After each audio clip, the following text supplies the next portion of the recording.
Dragi gledalci, drago nam je da ste opet sa nama. Naša kamera je prisustvovala na 3 različita predavanja humanitarne organizacije Canadian Children at Health Risk na Univerzitetu Toronto. Prvo predavanje Ebola, What Causes an Outbreak. Drugo predavanje HIV From History to History. I treće predavanje Nutrition and Immune System. Pa pogledajte. Nalazimo se u zgradi UFT-a gdje smo imali priliku da pogledamo prezentaciju o virusu Eboli. Ovdje smo sa Zolen Georgievskom i Markom Katićem. Dobro nam došli. Hvala. Jel možete nam kažete malo više o prezentaciji i šta smo u stvari mogli da vidimo danas ovdje? O virusu Eboli i zaraznim bolestima su govorili studenti imunologije sa Univerziteta Toronto, a naša misija, naše dobrotvorne organizacije je bila da organizujemo ovaj program da bi omogućili našima, bilo je otvoreno za sve i slobodan ulaz, da čuju više o ovoj bolesti koja nije zahvatila Kanadu, ali je tema vrlo aktuelna i bio je jedan dobar povod da nastavimo našu misiju u smislu i cilju promocije i preventive zdravlja kod omladine i dece.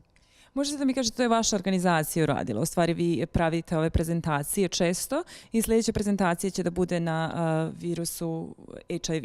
Jeste, ovo je sada jedna serija predavanja koje se odvija zimi, sezonski. Ovo je bilo prvo, a sljedeće će biti na Medicinskom fakultetu o preventivi AIDS-a. U vezi sa ovim imamo da priključimo i jednu brošuru koja je prevedena na srpski jezik i koja već godinama cirkuliše.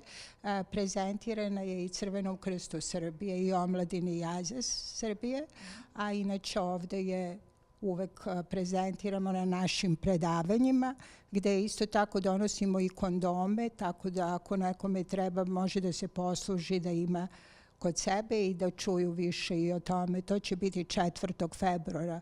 Posle toga u martu ćemo imati predavanje o zdravlju i o tome ćemo vas i vestiti tako da možete o ishrani i imunitetu zdravlja vezanom za ishranu.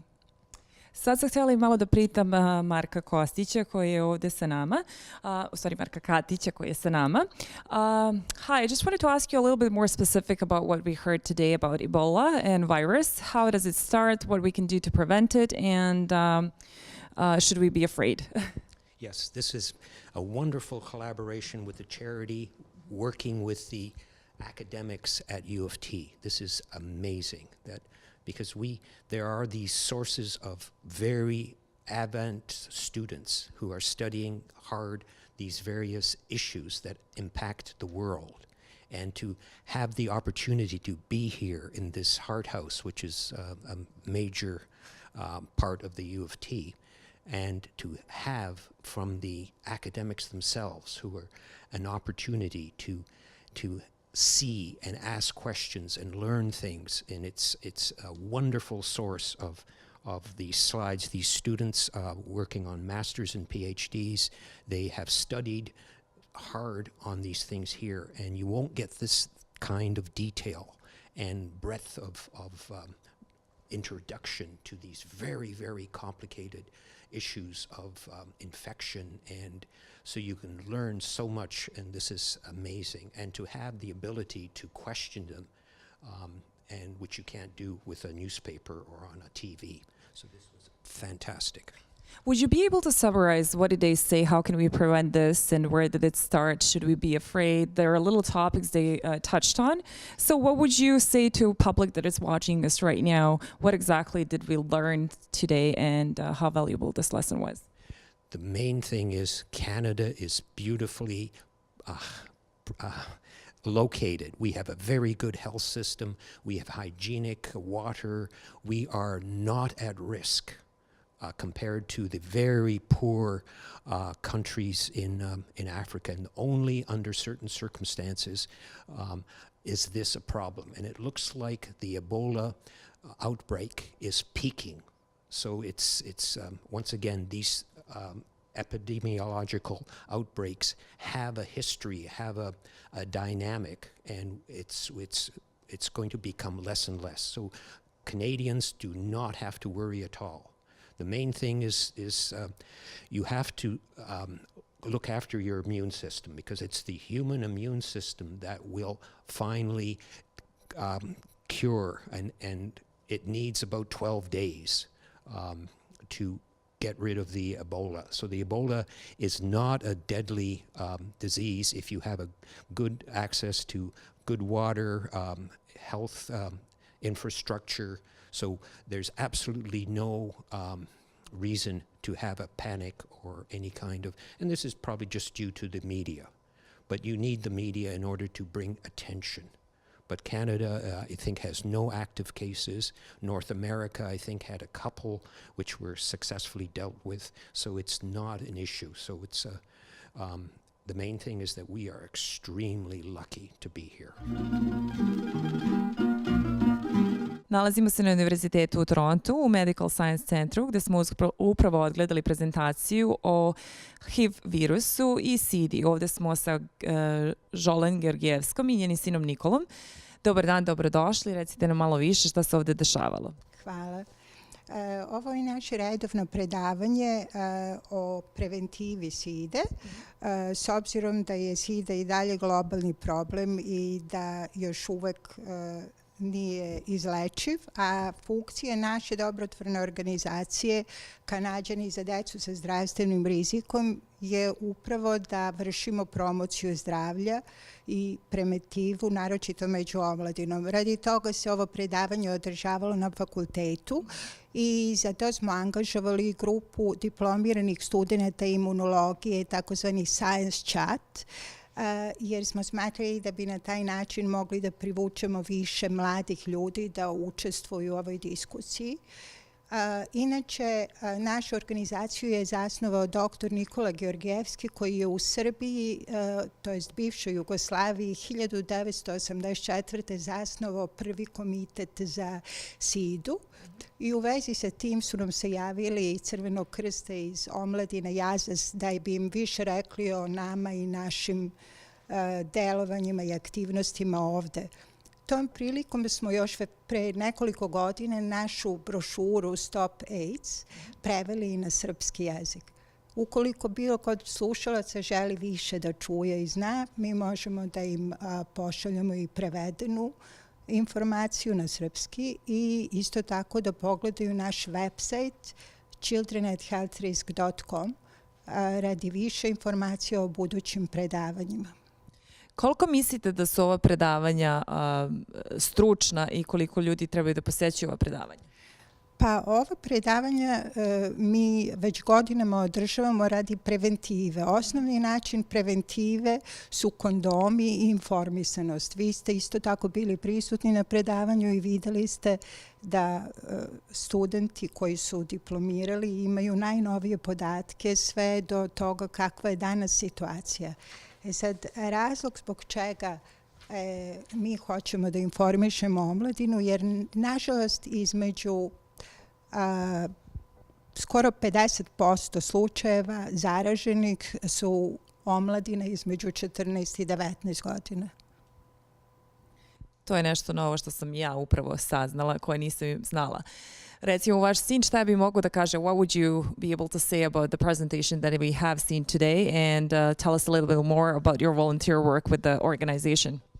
Well, I've been volunteering here for a while. Dugo sam ovde volontirao i pa danas smo pričali o HIV i AIDS-u i ja mislim da sa neko koji su moje godine, ja mislim da je dobro da se čuje o tome, zato oni više ne pričaju toliko puno više o tome u školi, zato puni ljudi više ne uzimaju gym, zato ne trebaju, pa ne čuju, pa možda zaborave.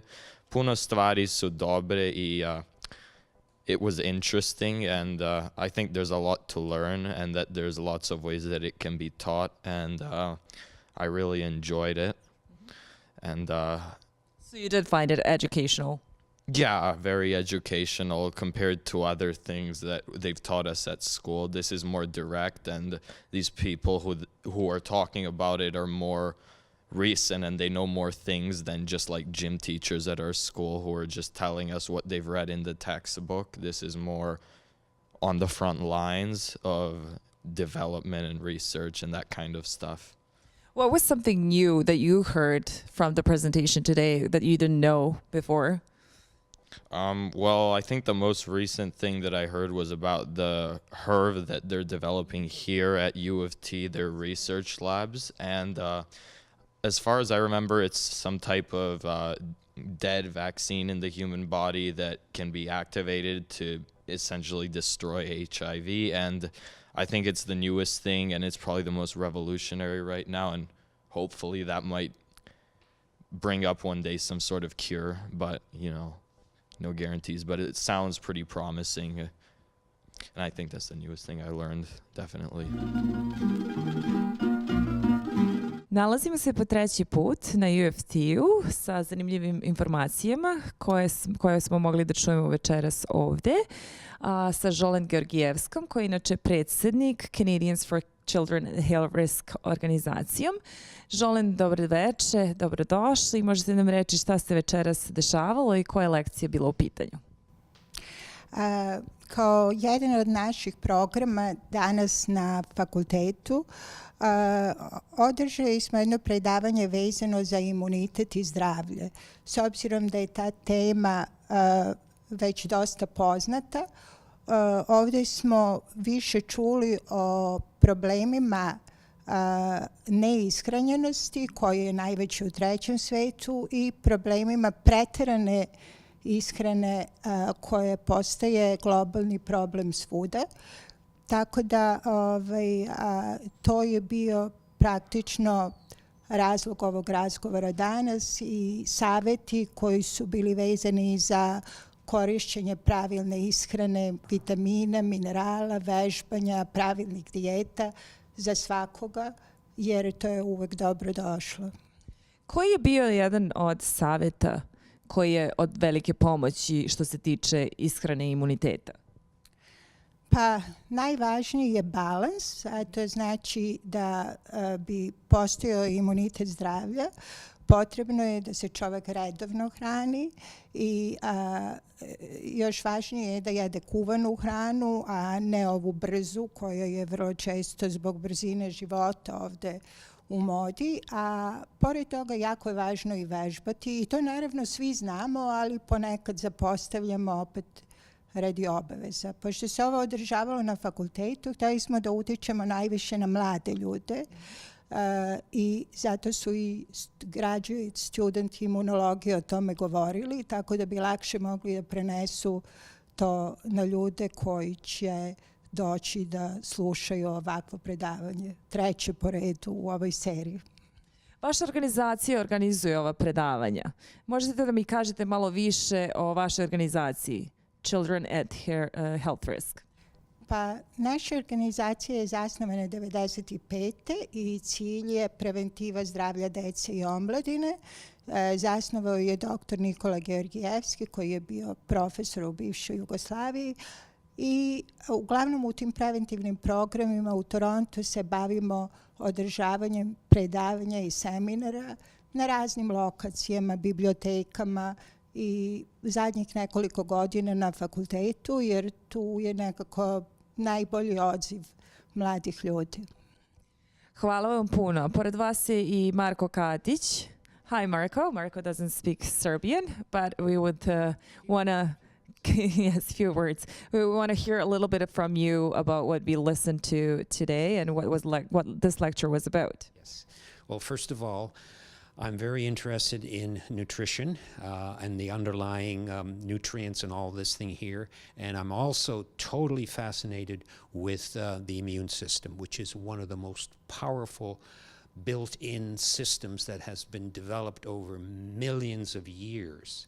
And to actually see how these things work together, the nutrition that supports the immune system of the body, and how the immune system works and handles infection and disease, And when you get something from the scientists, you can see how complicated and how amazing the human body handles.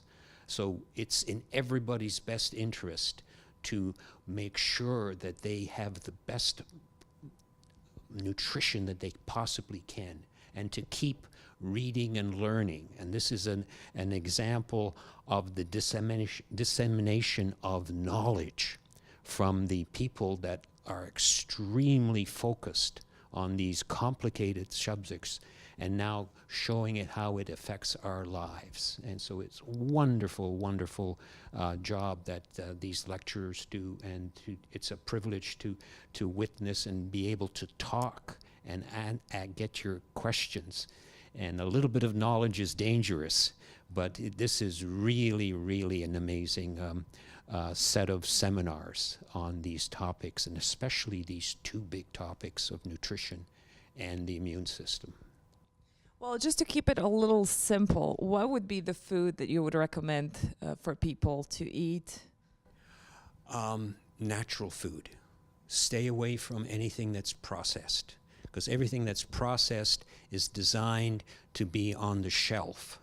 And as one person said, the cardboard has more nutrition, the package has more nutrition, has more fiber than the contents. So we were designed when there was no refrigerators, where there were no herds of fat cows.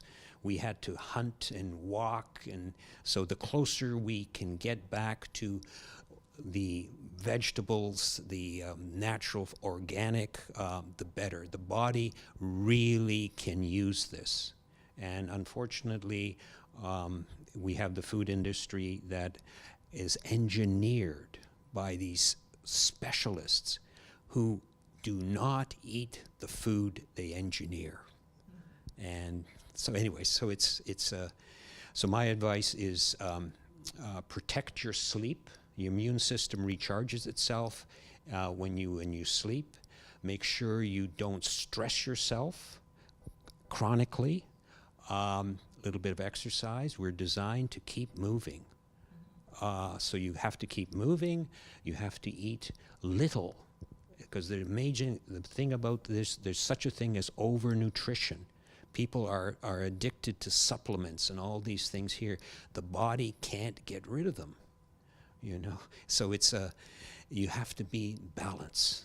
The balance, and we are designed for a different environment, a much more natural environment. And so our task nowadays is to try and look after ourselves by a healthy food. What is healthy food? Healthy food is anything that rots. If it doesn't rot, the germs don't even want to eat it. So anything that that will rot and go bad is actually a good food. So that, and sleep. Sleep is so precious. Hvala vam puno na ovom izlaganju. Thank you so much for this. And želim samo još da pitam, gde možemo da nađemo sve informacije, na kom websajtu možemo da pogledamo na buduće lekcije, gde možemo da vidimo i više informacije o svemu što smo do sada pričali. Možete da vidite informaciju o našoj organizaciji na websajtu canadiansforchildren@healthrisk.com. Hvala puno. Hvala i vam. Dragi gledalci, došli smo i do samog kraja naše današnje emisije. Za sve sugestije, informacije i mogućnosti reklamiranja možete nas kontaktirati na našem websajtu www.serbiantoronto.tv. Možete nas pratiti na Twitteru i lajkovati na Facebooku. Moje ime je Miljana Ristić. Hvala vam na pažnji i doviđenja.